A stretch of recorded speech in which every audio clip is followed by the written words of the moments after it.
केवल और केवल मनुष्य के शरीर में है ओनली वन, एक ही शरीर है, एक ही बॉडी है, वह है मनुष्य का, जिसमें मोक्ष का द्वार लगा हुआ है। अब पते की बात भगवान श्री राम कर रहे हैं, पाई न जेहि परलोक समारा। मनुष्य शरीर पाकर जिसने परलोक को नहीं संभाल लिया, बस यही गलती हम लोगों से हो रही है। भगवान श्री राम कहते हैं परलोक की चिंता करो, परलोक संभाल लो, हम लोग यही लोक को संभालने में लगे हुए हैं। बेटा पोता, नौकरी चाकरी, पद प्रतिष्ठा, घर द्वार, मकान, संपत्ति, इसी लोक को संभालने में लगे हुए हैं। अब भगवान राम कह रहे हैं क्या, साधन धाम मोक्ष कर द्वारा, पाई न जेहि परलोक समारा। यदि परलोक नहीं संभाल रहे हैं, अर्थात भगवान का भजन नहीं कर रहे हैं, केवल इसी लोक की चिंता कर रहे हैं, आहार निंद्रा भय मैथुन में समय बर्बाद कर रहे हैं, तो रिजल्ट आउट करते हैं भगवान श्री राम।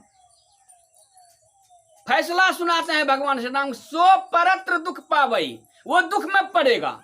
सो परत्र दुख पावई, सिर धुनी धुनी पछता है। और मनुष्य कितना होशियार है, अपने पर नहीं दोष लगाता है। काल ही कर्म ही ईश्वर ही मिथ्या दोष लगाए। काल मन, काल मीन्स समय, कि क्या करते समय नहीं मिला, जबकि समय सबको बराबर मिला हुआ है। 24 घंटे का समय कबीर साहब को भी मिला, नानक देव को भी मिला, दादू पलटू सूर तुलसी सबको, मीरा सहजो सबको मिला, और गुरु महाराज को भी मिला। वही 24 घंटा का समय, वही 24 घंटा का समय हम आपको भी मिला हुआ है।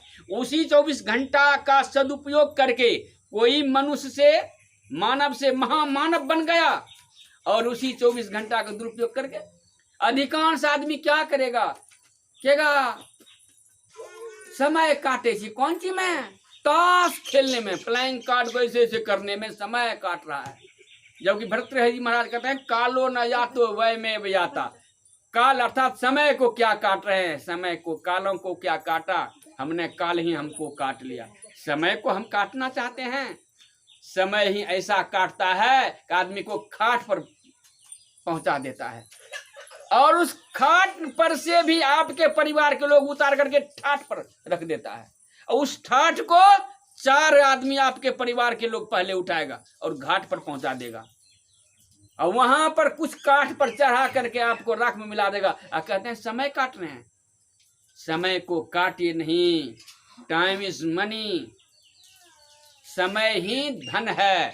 जो जिसमें जितना समय लगाता है उससे उतना अर्न करता है। इसी प्रकार से यदि मनुष्य का शरीर मिला हुआ है, अब भगवान के भजन में समय लगाएंगे तो लाभ क्या मिलेगा। बिंदु जी महाराज लिखते हैं, साथी हैं मित्र हैं गंगा जल के बिंदु पानी तक, अर्धांगिनी बढ़ेगी तो केवल मकान तक। अर्धांगिनी का मतलब पत्नी, और अगर पत्नी मर गया तो पति भी जाएगा कहाँ तक, दोनों में उसको मिलाना होगा। अर्धांगिनी बढ़ेगी तो केवल मकान तक, परिवार के लोग चलेंगे तो श्मशान तक।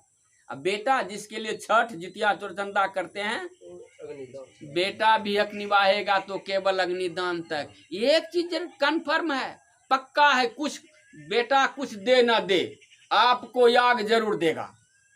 ये तो कन्फर्म है, पक्का है ना, कुछ दे ना दे, याग तो जरूर देगा। बेटा भी हक निभाएगा तो केवल, इसके आगे तो भजन ही है साथी। जो यहाँ छूटने वाला है उसके लिए हाय हाय करते रहते हैं, और जो लेकर जाएंगे भजन उसमें आना कानी टाला टूली। संत कबीर साहब कहते हैं, टाला टूली दिन बिता ब्याज बढ़ता जाए, ना हरि भजे ना खत कटे। खत कहते हैं अवगुण को, पाप को, खता मना पाप। ना हरि भजे ना खत कटे, ब्याज बढ़न काल पहुंचा आए।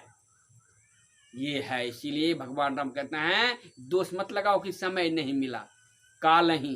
कुछ कहते हैं क्या करें, हमारा कर्म ही खोटा है। कर्म खोटा होता नहीं है, कर्म को हम लोग खोटा बनाते हैं, नहीं तो कर्म ही है। जो कर्म करके भगवान श्री राम मर्यादा पुरुषोत्तम भगवान हो गए, कृष्ण हो गए, कितने कितने संत महात्मा कर्म ही करके, शुभ कर्म करके, सत्कर्म करके महान हो गए। हम लोग कर्म को दोष नहीं देना है, कर्म खराब नहीं है, हम और आपका नियत, यानी कि मनुष्य का, आदमी का नियत खराब है, कहता है कर्म ही, कर्म ही हमारा ऐसा है, कर्म आपने किया वैसा, तब तो काल ही, कर्म ही। तीसरा है ईश्वर ही मिथ्या दोष लगा। क्या करें, भगवान ही बेपक्ष, भगवान हमको ये दुख दे दिया। भगवान किसी को दुख देता है क्या? तब तो उसका नाम सच्चिदानंद नहीं होता, तब तो दुखानंद होता नाम भगवान का। किसी वेद पुराण में सुना भगवान का नाम दुखानंद है? भगवान दुख नहीं देता है, ये हमारा सेल्फ प्रोडक्ट है। दुख भगवान ने नहीं पैदा किया है, दुख हमने पैदा किया, हमारा, हम आपका सेल्फ प्रोडक्ट है दुख, यानी आदमी ने दुख पैदा किया है और अज्ञानता बस दुख पैदा किया है। इसलिए कहते हैं काल ही, कर्म ईश्वर ही मिथ्या दोष लगाए।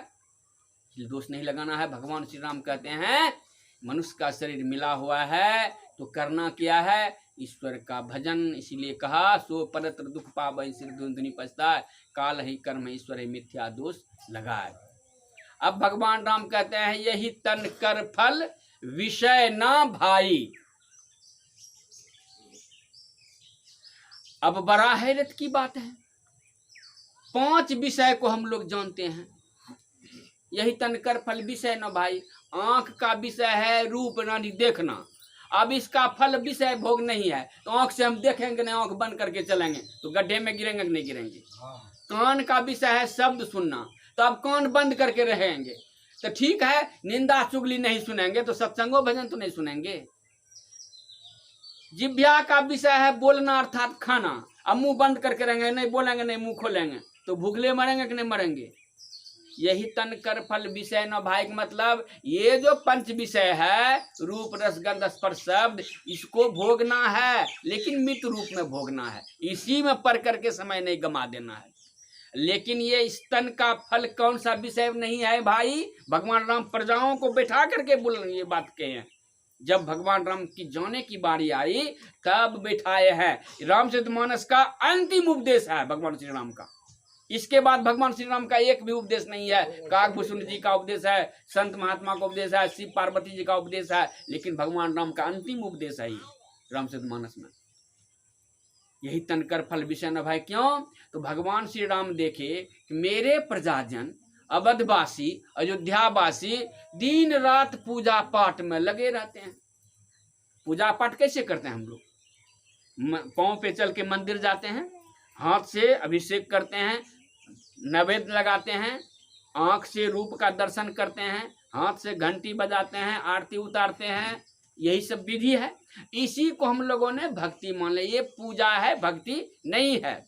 अब भगवान राम इसी को कहते हैं ये क्या है विषय न भाई, यानी कि विषय युक्त इंद्रियों के माध्यम से जो हम लोग भक्ति करते हैं वह भगवान की भक्ति नहीं है, वह माया की भक्ति है। भैया लखनलाल जी के पूछने पर भगवान श्री राम बोले हैं जंगल में वनवास काल में कि गो गोचर जहां लगी मन जाई सो सब माया जानहु भाई। कि भाई इंद्रियों के माध्यम से जो कुछ प्राप्त करना चाहता है वह मेरी भक्ति नहीं है, उससे मैं प्राप्त नहीं होता, वह मेरी माया की भक्ति है। इंद्रियों के माध्यम से केवल माया। अब केवल भगवान राम ऐसी बात कहे सो बात नहीं है, वेद में भी आया है ओम उर्गाय से जूतिंग वृथा क्रीडंतंग मिमिते नगावह परिनिशंग तिग्न श्रीमगो दिवा हरिद से नक्तम रिज्रा। वेद भगवान कहते हैं कि हे मनुष्यों, हाथ पांव आंख नाक मुंह कान जीभा और त्वचा मन बुद्धि आदि इंद्रियों के द्वारा ईश्वर को प्रत्यक्ष करने की चेष्टा करना झूठो एक खेल करना है।